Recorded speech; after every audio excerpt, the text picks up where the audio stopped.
Ma'am, the VIP spouse's lounge is down the hall. The words landed cold and confident, spoken by a young man accustomed to giving orders.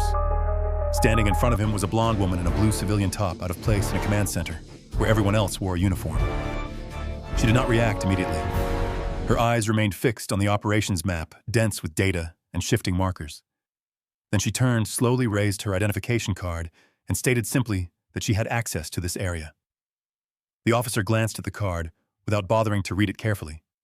He dismissed it as a contractor badge and told her to return to the administrative wing, as if clearing a minor inconvenience from his path. She answered with a single sentence she was here for the Chimera briefing. That name should have stopped him. Instead, it earned a condescending smile a step forward to block her way, and the suggestion that she must have overheard information she did not understand. When she asked him to read the card, he snatched it from her hand with open arrogance. The scanner displayed the lines clearly: Major Sigint T.S. SCI SAP, Chief Architect of Project Chimera. He stared at the screen, then shook his head, his voice rising as he accused her of carrying a fake credential and announced that he would call security to escort her out. The woman did not explain. She did not defend herself. She stood still, and it was that silence that began to weigh on the entire room. If you believe that true courage does not live in the sound of gunfire, but in the silence of those who have walked through war, subscribe to veterans' legacy stories, so together we can preserve the memory, dignity, and reverence owed to our quiet heroes. Caroline Hart stood still. Her hands were buried deep in her pockets, her posture so relaxed it bordered on indifference. Her eyes were not on the man raising his voice in front of her, but on the strategic map layered with symbols and data streams. Points of light pulsed slowly, steadily, like the breathing of a massive machine. To Caroline, the rhythm was familiar. It had followed her for years, through shifts stretched to exhaustion, through nights when a single miscalculation meant someone else would never come home. Around them, a few analysts began to notice. Not because Lieutenant Reed's voice was growing louder, but because of the unusual silence of the woman in the blue top. In this place, people were accustomed to debate, to orders, to urgent calls layered over one another. That kind of silence was rare. It was not fear. It felt more like self-discipline, cold, solid, the kind that slowed others down without ever asking them to. Reed turned his back on her, his voice carrying clearly through the enclosed space. There's a woman in a blue top claiming to be a Marine Corps major. The way he stressed the word claiming carried open mockery. He kept talking, each sentence delivered like a hurried report laced with irritation, as if describing a minor incident that needed to be cleared away as quickly as possible. Caroline did not respond. She glanced at the Zulu clock on the wall, the numbers ticking forward with mechanical indifference. Time here belonged to no one. It existed only to measure consequences. The data boards continued to flicker. The channels continued to run. The world outside kept moving regardless of the small confrontation taking shape in this room. In another corner, Master Chief Samuel Torres stopped mid-motion. He had served long enough to recognize moments others overlooked. The name Hart that had just reached his ears was not an ordinary name. He did not look at Caroline right away. He looked at Reed, at the way he stood, the way he spoke, and the way he had no idea what he was touching. Torres opened a secure channel without asking permission. His fingers, old but steady, moved quickly and decisively. The message appeared brief, stripped of explanation and emotion. Warlock 6 is being detained. He knew the risk of using that call sign. But he also knew that in the right places, those two words were enough to wake an entire system. Caroline felt the cold metal in her pocket. The old coin, its edges worn smooth, heavier than it looked. She did not take it out. She simply closed her hand around it. For an instant, memory slid through her like a weak signal cutting across static. The vibrating aircraft cabin, the dim red light, the clatter of metal. A special operations commander, face smeared with grime breath, ragged, pressing the coin into her palm. There had been no speech, no ceremony. Just one short sentence, enough to follow her for the rest of her life. Don't let anyone tell you what a warrior is supposed to look like. The memory vanished as quickly as it came. Caroline returned to the present. Reed was still talking. His voice was still firm, still confident. He believed he was doing the right thing. And that belief made Caroline's silence heavier. It was not the patience of the weak, but the restraint of someone accustomed to standing between life and death decisions, someone who had learned that proving oneself did not always require words. She said nothing. Yet the room seemed to tighten. Those around her began to feel the tension like a cord being drawn to its limit. Reed did not notice. To him, the silence was merely an empty space waiting to be filled, and he was ready to fill it with more words, more authority. And in that moment, as Caroline remained still, and her opponent showed no sign of slowing a confrontation that could have ended, they began to slip into a higher register, where insult was no longer misunderstanding, but an open challenge. Her credential must be expired or fake. Reed said it loudly enough for everyone nearby to hear. He did not lower his voice. He did not soften the words. The sentence was thrown out like a verdict already decided, one that required no discussion. A few analysts glanced at Caroline, then at one another. Someone smirked. Someone else tilted their head eyes narrowed with doubt. In this place, everything was measured by rank and authority. And Caroline, in a blue civilian top, fit none of the patterns they were used to. "Security is on the way," Reed continued, his tone firm. "You'd better not make this worse for yourself." He spoke as if offering reasonable advice, as if all she had to do was admit a mistake, lower her head, step aside, and everything would pass quietly. But Caroline did not answer. Her gaze remained steady, unchanged. No anger, no fear. Only the cold focus of someone who had faced far worse situations than this many times before. Her silence unsettled Reed. He was used to reactions, to explanations, to pleading, to arguments. Here, there was nothing. Just a sustained quiet, like a mirror reflecting the shallowness of everything he had just said. In that moment, memory rose in Caroline, sharp, uninvited. The roar of rotor blades vibrating through bone. Red light washing over the aircraft cabin, turning every face tired and distant. The smell of metal sweat and lingering gunpowder. A Delta operator sitting across from her, his face, bruised eyes, hollow from exhaustion. He pressed a coin into her hand, gripping her fingers as if afraid it might disappear. "Warlock 6, he said, his voice rough. "My men are still breathing because you can hear whispers in the static." There had been no applause. No senior officers watching. Only the raw truth of war, where a decision made at the right moment could save lives, and a small mistake could take everything. Caroline had lived in moments like that. She was used to no one knowing her name, no one seeing her face, only knowing that somewhere someone was listening, when everything else had collapsed into chaos. The present pulled her back. Reed was still standing there, still talking, still insulting her. He did not know, he could not know. To him, Caroline was just a woman out of place, a problem to be handled and removed. He had no idea he was standing in front of one of the names whispered in classified reports, a ghost of the intelligence community respected even by those with stars on their shoulders. Around them, murmurs began to spread. Maybe he's right. This isn't a place for civilians. What kind of major dresses like that? The whispers were not loud, but together they formed a wave. Some nodded quietly, siding with Reed. In a crowd like this, the confidence of rank often carried more weight than the silence of dignity. Caroline felt it all. She heard it. She understood it. But she did not speak. Because there are moments when speaking only makes humiliation louder. She had learned that truth does not need to argue for itself. It only needs time to step into the light. Reed took a breath and lifted his chin, as if he now fully controlled the situation. He believed he was protecting order, protecting procedure, protecting his own authority. And that belief blinded him to the invisible cord, tightening strand by strand, ready to snap. And while the whispers still lingered in the room, a chain of truths was quietly set in motion, somewhere higher, where a single name was enough to change everything. Master Chief Samuel Torres said nothing more. He remained still for a brief moment, just long enough to be certain he had not misheard. Then he leaned toward the console and opened a communications channel, reserved only for the highest levels. There was no greeting, no lengthy explanation. The message appeared short and cold, exactly the style of those accustomed to working in silence. "Warlock 6 is being detained at the entrance." He pressed send and returned to his position, as if nothing had happened. Inside, in the secure conference room for senior command, the alert flashed onto the personal display of an aide. He skimmed it and froze. The color drained from his face so quickly he could not hide it. The words needed no further annotation. For those in that room, Warlock 6 was not a random call sign. It was a name that had appeared in sealed reports tied to sleepless shifts and casualty numbers pulled back at the last possible moment. The three leaders in the room looked up almost simultaneously. Vice Admiral Rowan, who had spent his entire life in the Navy, sharpened his gaze. Lieutenant General Keating of the Air Force tilted his head slightly, as if searching his memory. Vice Admiral Sloan of the Coast Guard placed a hand on the table, his fingers tightening.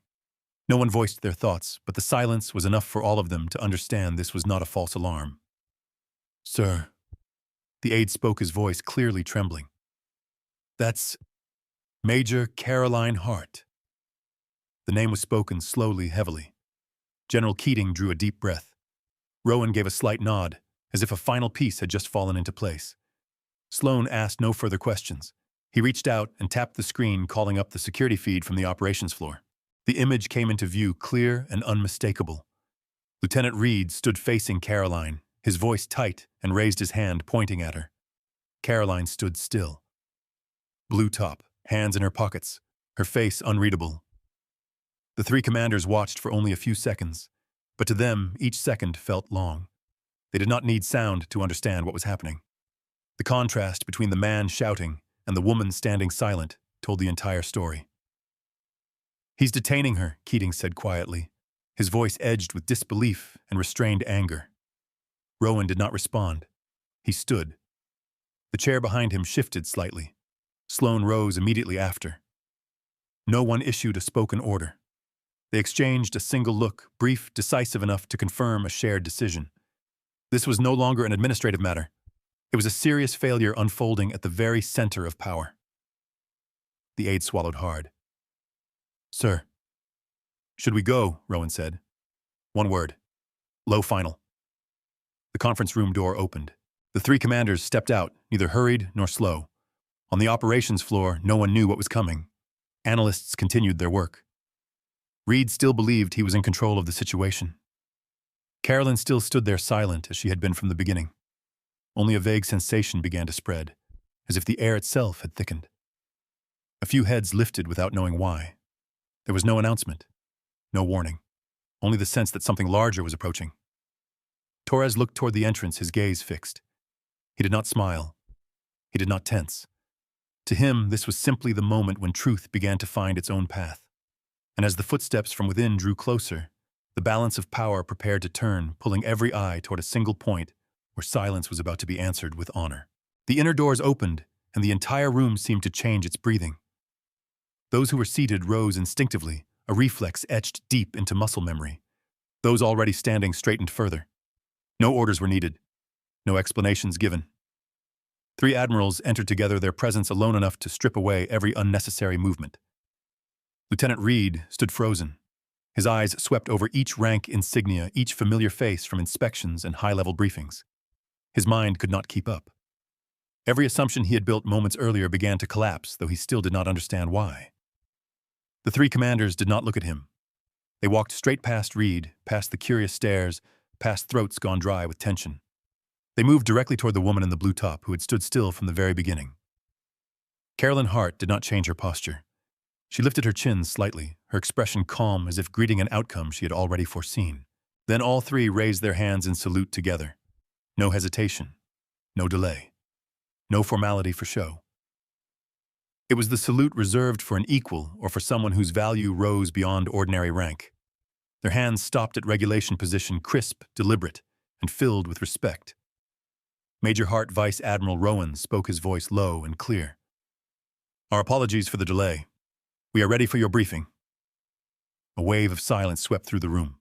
Not the tense silence from before, but the silence of realization, of something fundamental being overturned.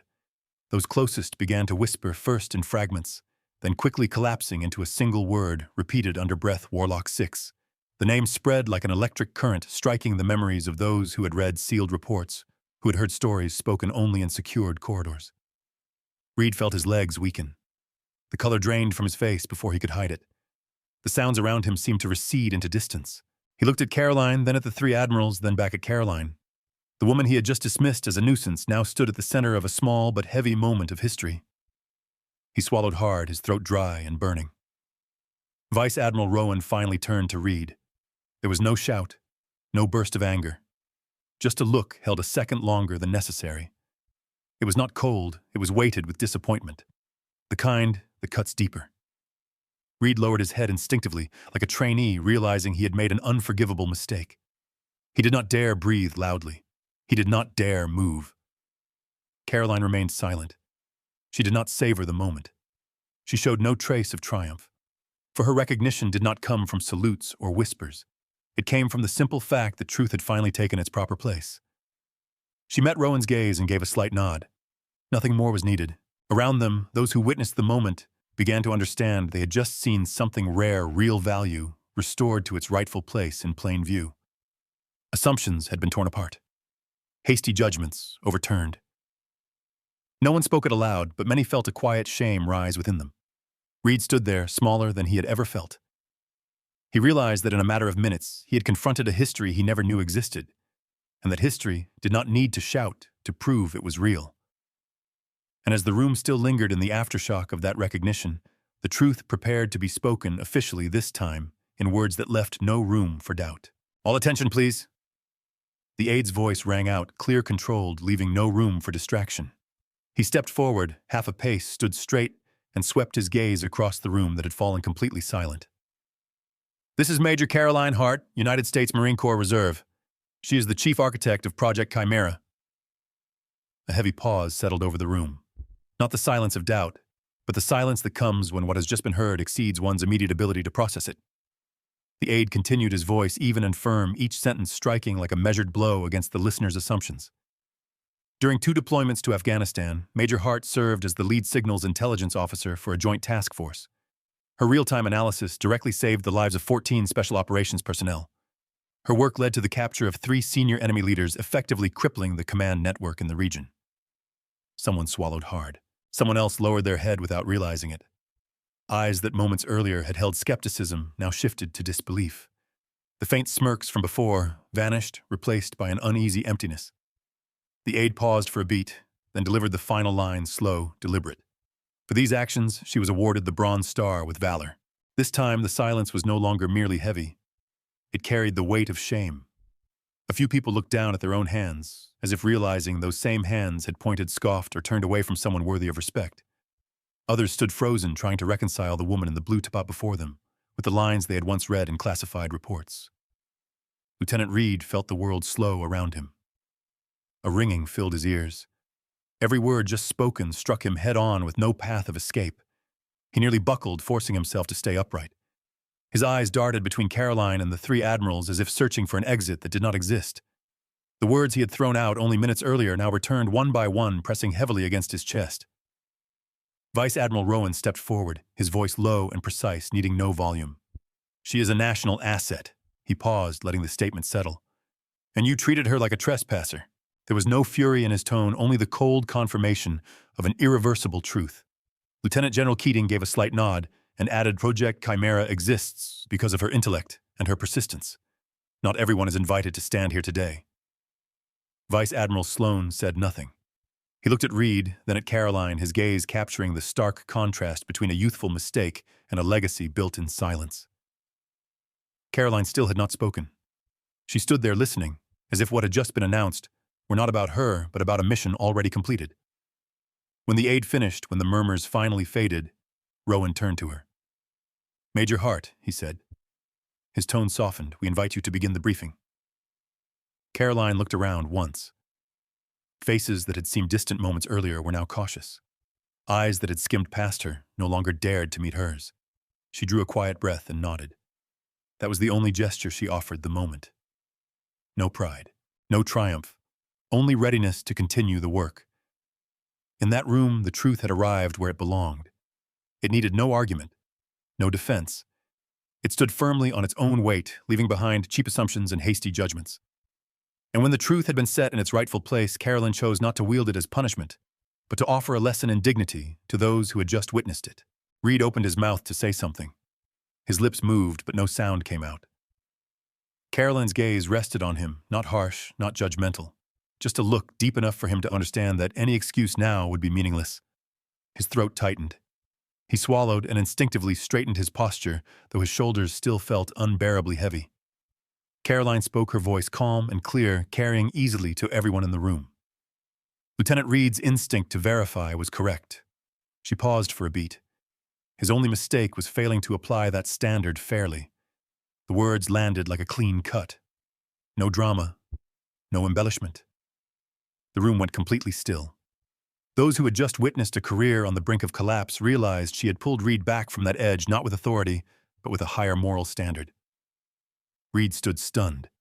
He looked at Caroline, unable to hide his surprise. She could have remained silent and let events swallow him whole. Instead, she chose to speak. No one laughed. No one whispered. This silence carried a different weight. It was no longer pressure, it was reflection. Many in the room understood they had just witnessed a rare kind of leadership. Leadership rooted in responsibility and compassion, without display or spectacle. Time passed. Another day. Reed stood before Carolyn again, the youthful confidence he once carried now gone. He looked thinner.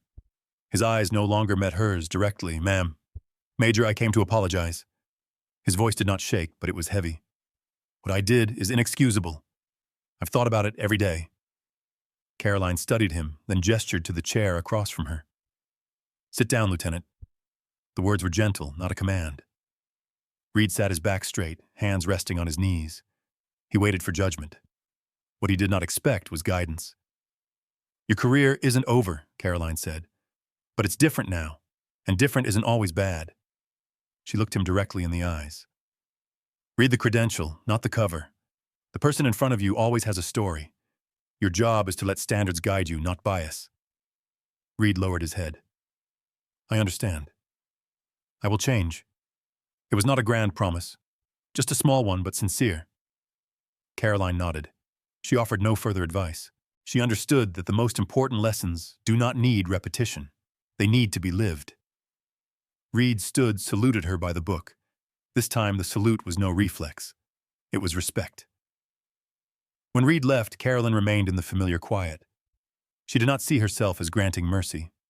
She had simply done what those before her had once done for her, placing standards above emotion, dignity above ego.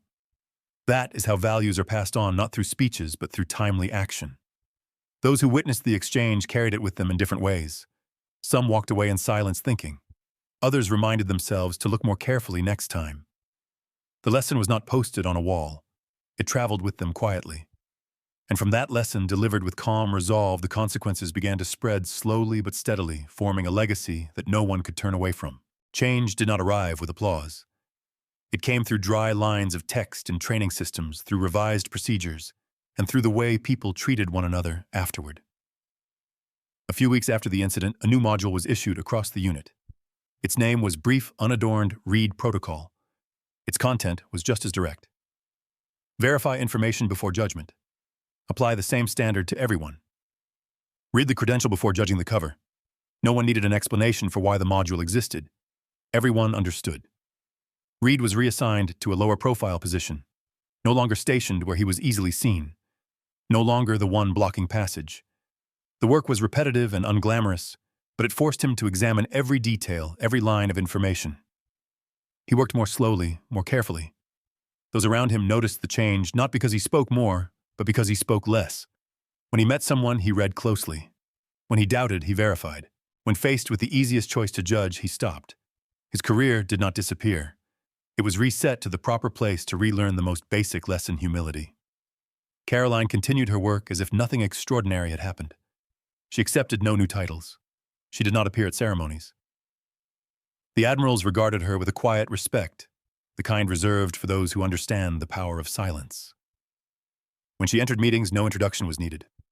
When she left, no one called her back. The work moved forward. The numbers continued to fall. Hostile networks were steadily dismantled. That was a legacy that required no words. At the end of the day, just before stepping into the final meeting, Caroline paused for a moment. Her hand brushed the old coin in her pocket. The metal was cool, its edges worn smooth by time. It did not shine. It was not new, but it carried the weight of long nights of faint signals buried in noise of decisions made when no one else believed in the data. She turned the coin once in her hand, then slipped it back into her pocket. No one needed to see it. No one needed to know. Within the unit, the story spread in its own way. Not through official briefings. Not through boasts. Just in short phrases exchanged by those who understood. Warlock 6. The name appeared and vanished like invisible ink. People began to use it as a reminder that some walk very quietly yet are never invisible, that some victories make no sound yet save more lives than any battle. Reed heard those stories. He did not join in. He listened. Each time he remembered the moment he had stood in the wrong place, spoken the wrong words, and nearly lost everything. He remembered the simple line Carolyn had given him, not as forgiveness, but as a standard. Read the credential, not the cover. The standard is the standard. There are no exceptions for haste. New arrivals learned the read protocol as a requirement. They did not know the full story behind it. They only knew there was a reason it existed. And like all enduring values in the military, that reason did not need daily retelling. It lived in how people behaved when no one was watching. Caroline stepped into the meeting room. The door closed behind her. Inside, the work continued. Outside, the system had changed, even if only slightly. But sometimes, slightly is enough to stop a mistake from repeating. Enough to keep dignity standing against bias. Enough to ensure memory is not lost. Warlock 6 continued to walk in silence. But from that day on, no one mistook that silence for emptiness. Veterans' legacy stories. We remember the quiet heroes. If this story makes you believe that honor and kindness never retire, please, share this video and subscribe to Veterans' Legacy Stories so no memory of our quiet heroes is ever forgotten.